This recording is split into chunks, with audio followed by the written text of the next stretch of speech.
সালাম আলাইকুম। ওয়ালাইকুম সালাম। জি, কে বলছেন আপু? আমি তানিশা। তানিশা। আচ্ছা আচ্ছা, খুবই ভালো। তো কোথা থেকে বলছেন? সিলেট থেকে। সিলেট থেকে।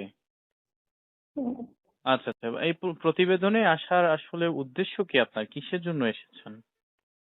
উদ্দেশ্য মানে অসহায় গরিব এর জন্য এসেছি, যদি ভালো একটা মনের মানুষ পাই হুম। তাহলে বিবাহ করবো। আচ্ছা আচ্ছা, মানে ভালো একজন মনের মানুষ পাইলে আপনি তাকে বিবাহ করবেন, রাইট? যাক, তাই। ইনশাআল্লাহ দোয়া করি আপনার জন্য, যেন ভালো একজন মনের মানুষ আপনি পেয়ে যান।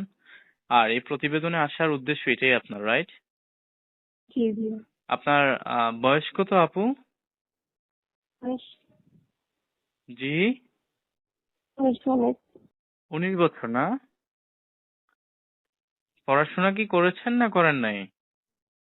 কিছুই পারি না, পড়াশোনা করতে পারি নাই। মা ও আচ্ছা। অসুস্থ, একটা ভাই আছে। ও আচ্ছা আচ্ছা, বুঝতে পেরেছি, খুবই অসহায় না, গরিব। বুঝতে জি পেরেছি। জি। যাক, ইনশাল্লাহ। আসসালামু আলাইকুম এভরিওয়ান। আপনারা শুনছেন বেগ টিভি থেকে।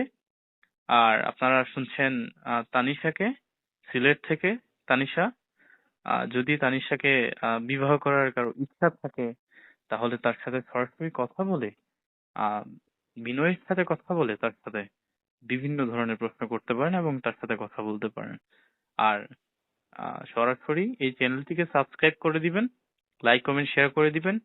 আর তানিশা, আর কিছু বলতে চান আপনি? না, আর কিছু বলবো না, যে সবাই ভালো মন্তব্য দিয়ে একটু ফোন করবেন, জি জি। কে বলবো। আচ্ছা, ঠিক আছে আপু, তাহলে ভালো থাকবেন। হ্যাঁ, আসসালামু আপনি আলাইকুম। একটু